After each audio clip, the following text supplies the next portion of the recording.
The University of Cincinnati Medical Center says Buffalo Bills safety Damar Hamlin is doing well after discharging him to start his next phase of recovery at a Buffalo hospital. According to his doctors, Hamlin showed his support for his team in their dramatic win over the Patriots on Twitter while he was in his room at the hospital.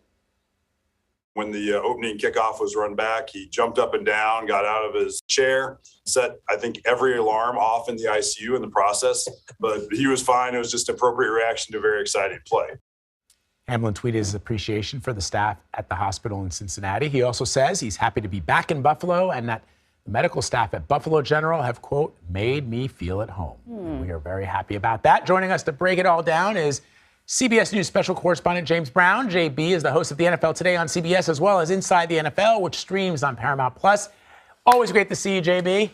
I am so glad that you truncated that lead in. I mean, you guys do Well, this I only truncated it because I got tripped up. But you don't need to tell. I can tell, actually. You don't need to tell the audience that when you two are like I have no shame. TV. I mess up all the time. TV husband and wife, they know each other's moves for sure. Very true. Hey, but you know what? And I know we're going to talk college football first, but if I can do it out of order since you led to that. Yeah. Wasn't that just, and isn't it still just an awesome story to see the camaraderie, the togetherness, the unity that folks are showing? What's the number now? Is it still like $8.2 million? For the fundraiser. Yeah, it goes up every day. Isn't it just phenomenal? I wish we could be that way every day. And because you guys are covering news all day, every day, you know the stories so well, even better than myself. I just wish we could be that way as a country. It's funny, I don't know if you saw the interview we did with Deion Sanders this morning on CBS Mornings. He said exactly the same thing. He said it was so lovely to see the entire country come together to rally around this individual where we put aside our political differences, anything that has been dividing us over the last several years, and just came together to support this young man, to support his family. Yeah. And Deion said the same. I wish we could just be like that all. Why does it take a horrible, tragic, terrible accident where someone's life is in the balance for us to see our humanity within each other? And even if you aren't a person of faith, people turn to and resort to prayer because there is power in prayer.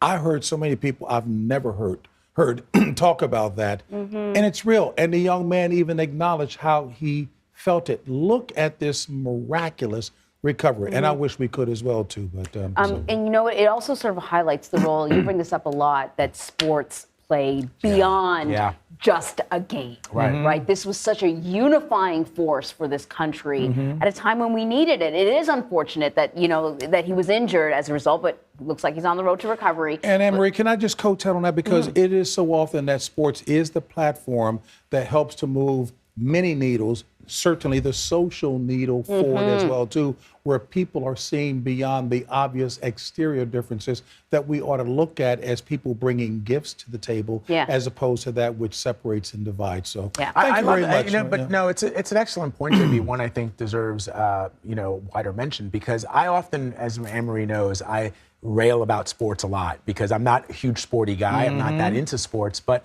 your point about sports, at least in this country and elsewhere around the world, is having served an important social function in advancing the rights of people, of men and women in this country who previously did not have rights. When you see Jackie Robinson swing that bat and he's in the locker room and people who may have thought differently about him now feel differently about people of color. And so when you go into the office the next day, you find that commonality. And I'm talking about Jackie Robinson because he broke the color barrier in baseball, but it was much the same in football and in boxing.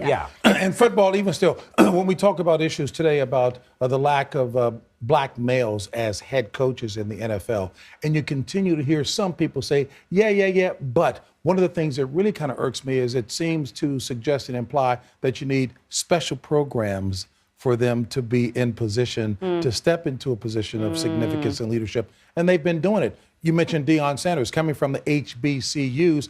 That is a pool of talent right there. Eddie Robinson, the great Eddie Robinson. But it's happened in all the sports. And Chloe must be going crazy right now that we've missed it's this good conversation. Because we should pivot. But I was going to say, as a sort of put a period on that, the end of that sentence, is sometimes it's not just a game. sometimes it's so much bigger than that, right? Oftentimes it is. Right. Wow, thank you. Ooh, Anne-Marie. So, Bringing it. Thank you. because I hear people go, oh, it's just a game. Right. Hey, maybe not. So now let's talk college football. The Georgia Bulldogs beat TCU 65-7. Yeah, Vlad had a very appropriate intro, if you want to call it a game. I mean, I felt so bad. Look, let me give a tip of the hat properly to the Georgia Bulldogs. A new dynasty is in place right now. They are just phenomenal. You can talk about them having replaced Alabama, if you will, the first repeat champion, certainly in this new era of playoffs. But since Alabama in 2011, 2012, or 2010, 2011, that period of time, they're phenomenal. And I know it's a storybook ending for the quarterback, Stetson Bennett.